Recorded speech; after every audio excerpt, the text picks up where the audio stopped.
Eh bien, salut à toutes et à tous, c'est Anthony Klinger de la chaîne Hackadev et aujourd'hui on se retrouve pour une nouvelle vidéo où je vais vous apprendre à créer un formulaire dynamique en PHP, JavaScript et HTML. Donc ça va être trois étapes, enfin trois langages qu'on va utiliser qui sont vraiment très simples à utiliser, notamment pour faire des formulaires. Pourquoi je fais cette vidéo? Tout simplement suite à une demande qu'on m'a faite sur la première vidéo lorsque j'ai créé du coup des formulaires en PHP. Donc à ce moment-là, je vous montrais comment créer un formulaire mais qui se rechargeait pour se traiter ou qui passait par une URL de traitement et qui rechargeait la page pour afficher les données. Et ben, le but de cette vidéo aujourd'hui, c'est de vous montrer directement le résultat du coup de votre formulaire sur la même page sans avoir à recharger cette même page. Je pense que jusque-là, on s'est compris et c'est ce que vous recherchez du coup si vous cherchez à faire un formulaire dit dynamique. Alors dynamique, ça veut dire quoi? Ça veut dire que lorsqu'on aura rempli toutes nos informations dans les champs et qu'on cliquera sur envoyer, en fait on aura la réponse directement côté navigateur sans avoir rechargé la page qui nous dira si c'est bien passé ou non, et si c'est bien passé, on fera quelque chose, et si ça s'est mal passé, on dira qu'est-ce qui s'est mal passé. Voilà, donc ça va nous demander peu de compétences dans tous les langages, vous allez voir, mais finalement c'est juste de la logique et la méthode qu'il faut connaître pour pouvoir arriver à ses fins.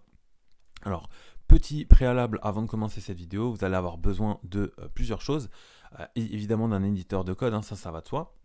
Moi j'utilise VS Code, d'un navigateur et surtout d'un serveur. Alors moi j'utilise Mamp pour avoir un serveur local. Par contre, si vous avez déjà un hébergement en ligne, vous avez du coup forcément un serveur en ligne et vous n'avez pas besoin de ça pour exécuter du PHP. Si vous n'avez pas Mamp, n'hésitez pas à aller voir la vidéo sur comment installer Mamp. Si vous avez autre chose du type XAMPP, EasyPHP ou d'autres logiciels qui vous permettent de créer des serveurs locaux du coup directement sur vos machines, alors utilisez-les. Pour cette vidéo, ça fonctionnera très bien. Là, on aura juste besoin que PHP puisse être exécuté correctement pour cette vidéo. Donc voilà, j'ai lancé mon serveur, j'ai juste un index.php dans mon dossier formulaire et vous allez voir qu'en fait, il n'y a pas grand chose à faire. Alors pour commencer, ce que je vais faire, c'est qu'on va créer l'HTML, évidemment, le plus simple. Donc pour ça, qu'est-ce qu'on fait? On va ouvrir une balise form, voilà, dans laquelle on n'a pas besoin de renseigner une action, une méthode, etc. puisqu'on va tout gérer en JavaScript, vous allez voir. Et ici, on va faire du coup une première div dans laquelle on va créer un label avec un for, et on va dire qu'ici on va du coup envoyer un email. On va faire un formulaire très simple avec un input type mail, du coup un ID très important, donc email vu qu'on l'a lié au for, et ça nous suffit, donc on n'a pas besoin de renseigner plus que ça.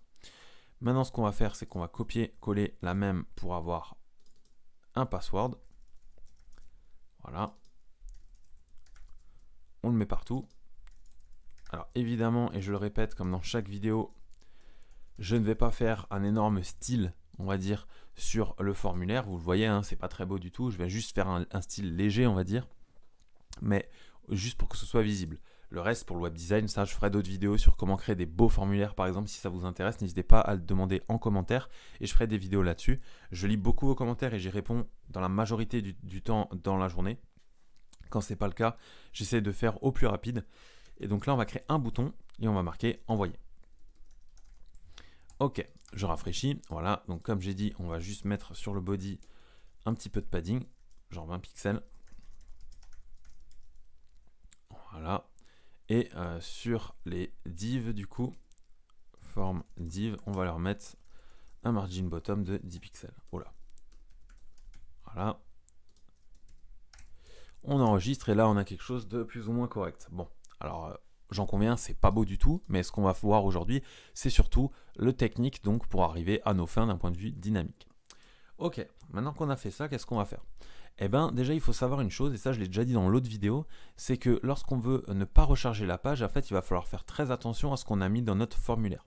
Si on a mis un A, un bouton ou un input type submit, eh bien, ça va évidemment, lorsqu'on va cliquer sur envoyer, en fait, voilà, il va considérer que, même que là, j'ai pas spécifié que c'était un bouton d'envoi, en fait, vu que c'est le seul qu'il y a dans ma balise form, eh bien, il considère que c'est le bouton d'envoi du formulaire. Et du coup, vous voyez qu'ici, j'ai un point d'interrogation, puisqu'il fait un refresh de la page et il traite la page directement sur cette même page.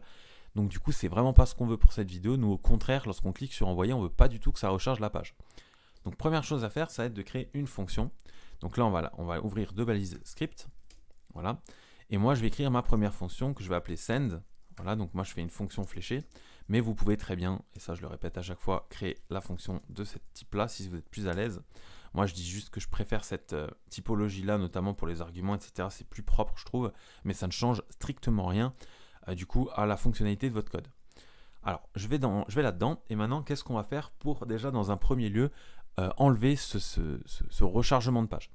Première chose à faire, c'est qu'ici, on va avoir besoin d'avoir un event pour savoir si le bouton a été cliqué ou non. Et s'il a été cliqué, ben, qu'est-ce qu'on va faire en fonction de l'event. Donc pour ça, on va faire un onClick simple de send, dans lequel on va passer un argument event, voilà, pour pouvoir récupérer cet événement et du coup agir dessus. Et du coup, ce qu'on va faire ici, c'est on va faire un event.prevent default pour empêcher le rechargement de page lorsqu'on clique sur envoyer. Et là, normalement, vous voyez que lorsque vous cliquez, là, on n'a plus ce problème d'envoi de page et de rechargement. Donc là, déjà, première étape, OK. Deuxième étape, on va vouloir venir chercher le mail et le password directement dans des variables. Donc ce qu'on va faire, c'est on va faire let mail est égal à document.querySelector de email du coup, .value. On va faire la même avec le password, donc on va faire let pass, voilà, .querySelector password.value. Maintenant, on va juste faire un petit console.log pour vérifier qu'on a ce qu'on cherche. Voilà. J'ouvre ma console, je vais faire test@test.fr et là on va mettre 1, 2, 3, 4, 5, 6 et je fais envoyer.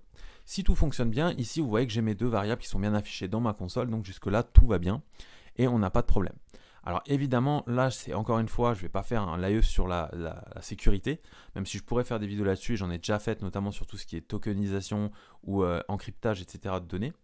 Alors ici, le pass, je ne le crypte pas, je ne le passe pas en MD5, enfin bref, je ne le hache pas, mais je l'affiche en clair. Donc c'est ce qui n'est pas forcément bon, notamment pour tout ce qui est sécurité. Mais évidemment, si vous faites un formulaire où vous avez des données sensibles, veillez à bien les crypter avant de les envoyer. Et ça, pour ça, je vous invite à aller voir la vidéo que j'ai déjà faite sur tout ce qui est token, etc. Donc vous verrez que c'est assez facile à mettre en place. Maintenant qu'on a fait ça, on va avoir besoin de traiter du coup un script avec ces informations. Donc pour ça, qu'est-ce qu'on va faire? On va tout simplement créer un nouveau fichier qu'on va appeler traitement.php par exemple, vous pouvez l'appeler comme vous voulez. Et ce traitement.php, en fait, ça va être un fichier PHP très simple, mais c'est là où tout va se jouer en fait, c'est le traitement des données qu'on va faire là-dessus. Donc pour commencer, première vérification qu'on va faire sur ce fichier PHP, c'est de vérifier si la méthode utilisée pour le traitement, c'est bien une méthode post. Parce que si on accepte toutes les méthodes, en fait, le problème, c'est que les gens vont se retrouver à pouvoir envoyer des variables en get, etc., etc. Donc, pour ça, on fait un if $server, entre crochets. Voilà. Et là, on va marquer request underscore méthode. Et là, on va rajouter égal, égal, égal, pour faire une égalité absolue. Post, alors, on va faire, par exemple, ici, echo OK. Ce qui fait que normalement, si là je copie mon URL et je vais du coup sur traitement.php, normalement je devrais rien voir. Voilà, parce que là ma méthode, quand on va par défaut sur une URL, on arrive en get, on reçoit des informations qu'on veut afficher. Si je passais en get, du coup là j'aurais bien mon OK et du coup ça c'est la vérification fonctionne bien. Donc là nous on va faire de l'envoi en poste, donc on se remet en poste. Voilà.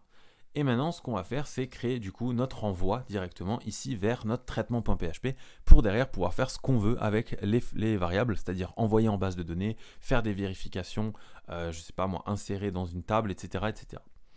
Donc là, on va faire on va faire déjà une petite modification de notre fonction et on va la passer de manière asynchrone. Alors pourquoi on la passe en asynchrone? Tout simplement puisqu'on va avoir deux avantages avec la méthode asynchrone. La première, c'est que ça va être non bloquant. C'est-à-dire que si vous avez d'autres scripts qui sont sur votre page, ça ne va pas les empêcher de fonctionner. Et ensuite, ça va nous faciliter la tâche pour la requête fetch. Donc ça, je l'avais déjà fait une vidéo là-dessus. Donc évidemment qu'on ne va pas se priver. Donc pour ça, on va faire const rec. On va faire utiliser la méthode await qui fonctionne par défaut en binaire avec async. Fetch.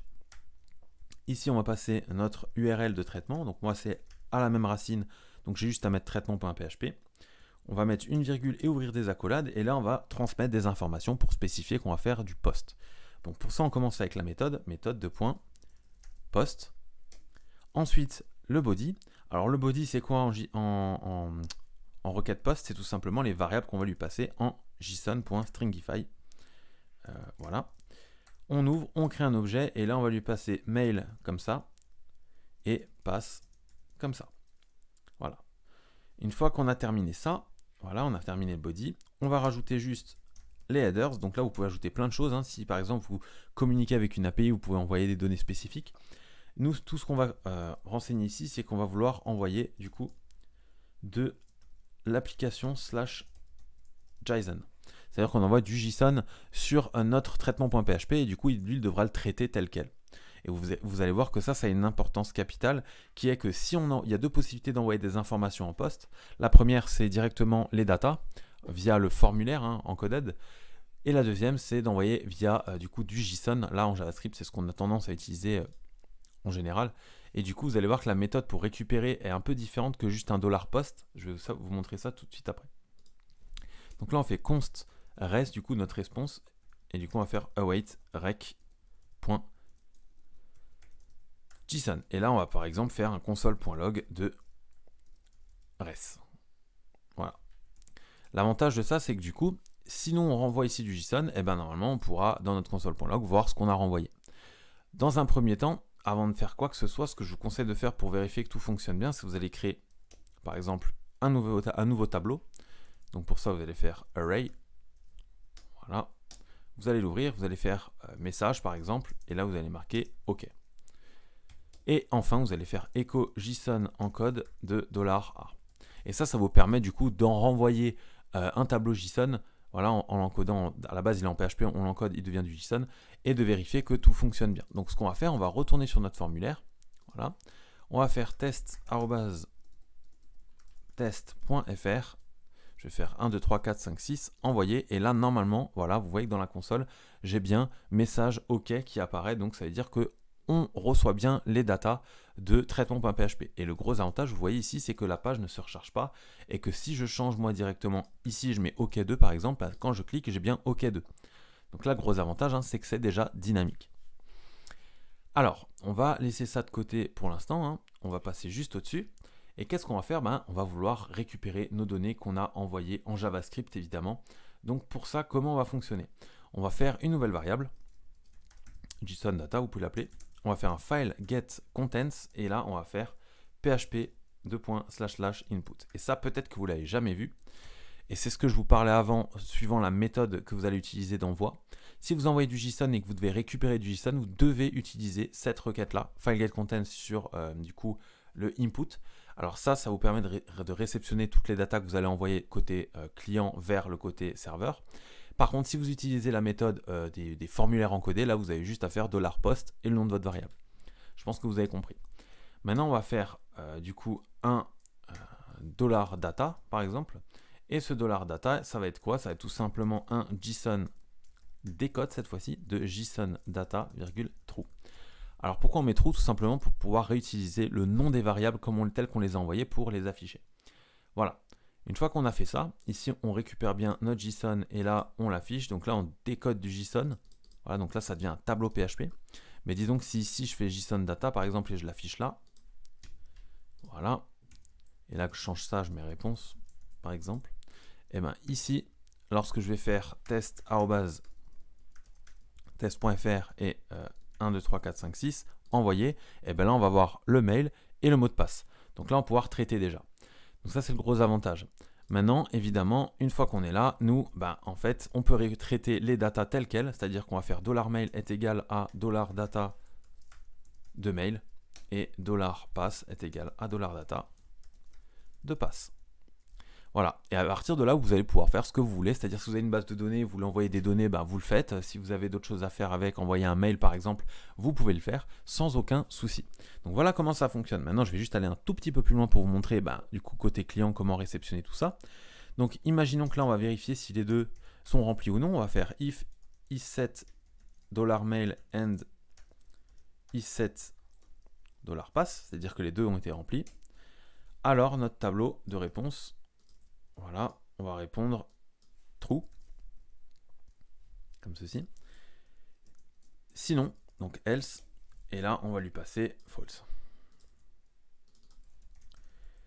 Et maintenant, en renvoyant avec notre JSON en code, du coup, ce tableau, on va pouvoir vérifier si les deux champs sont bien passés ou non. Donc là, si j'envoie et je fais envoyer, la réponse, elle est à true. Alors, comment ça se fait qu'elle est à true? Ouais, alors, ce qu'on va faire, c'est qu'on va faire autre chose. On va faire if $mail différent de vide. Voilà, ce sera plus simple. et $pass, différents de vide. Je rafraîchis, je vire tout ce qu'il y a dans ma console, je vais faire test@test.fr, mais je ne vais pas remplir le mot de passe, je vais envoyer, et là vous voyez que la réponse c'est false. Si je remplis le mot de passe, 1, 2, 3, 4, 5, 6, la réponse devient true, parce que mes deux champs sont remplis. Et en fonction de ça, côté client, alors vous avez compris que vous pouvez faire énormément de if-else ici, des switch cases ou des choses comme ça, même des boucles. Si vous voulez renvoyer différentes réponses suivant les modèles, ici on va pouvoir du coup utiliser res pour faire par exemple if res.response égale true. Alors là on pourra faire par exemple une alerte de OK, else alerte pas OK. Et du coup ici je rafraîchis. Si je fais envoyer, il me fait pas OK parce que j'ai pas rempli ici. Si je fais envoyer maintenant, il me fait toujours pas OK. Par contre, si j'envoie ici, là normalement il me dit OK. Voilà, donc c'est que tout fonctionne bien. Et maintenant vous l'avez compris, si vous voulez afficher par exemple un message pour dire que tout s'est bien passé, eh ben vous pouvez très bien créer une div après votre formulaire. Voilà, vous allez mettre un ID response. Et dans cette div, vous allez pouvoir faire document.querySelector response.inner HTML par exemple et marquer OK. Et faire la même chose du coup pour l'autre et faire pas OK. Et maintenant normalement lorsque je vais cliquer envoyer, ben, vous aurez votre message ici. Donc évidemment après vous n'aurez plus qu'à styliser vos divs ou vos spans ou vos peu importe vos messages ici et faire que s'il y a une erreur par exemple ça se met en rouge et si c'est en success ben, ça se met en vert. Voilà comment on crée un formulaire dynamique. Il n'y a pas beaucoup de choses, n'hésitez pas à revoir la vidéo si vous n'êtes pas à l'aise encore avec ça. Il y a une fonction asynchrone qui nous permet d'envoyer, enfin de récupérer les datas du formulaire et les envoyer au traitement, et un fichier de traitement qui va venir vérifier d'abord la méthode et ensuite traiter du coup les datas et renvoyer une réponse en JSON que nous on va pouvoir réutiliser ici pour l'affichage. Voilà. Si vous avez des questions, n'hésitez pas en commentaire, hein, j'y réponds très rapidement. En tout cas, j'essaye de le faire au plus rapide. Si vous avez aimé cette vidéo, n'hésitez pas à vous abonner à la chaîne et à mettre un like à cette vidéo. C'était Anthony Klinger de la chaîne Hack à Dev. On se dit ciao tout le monde.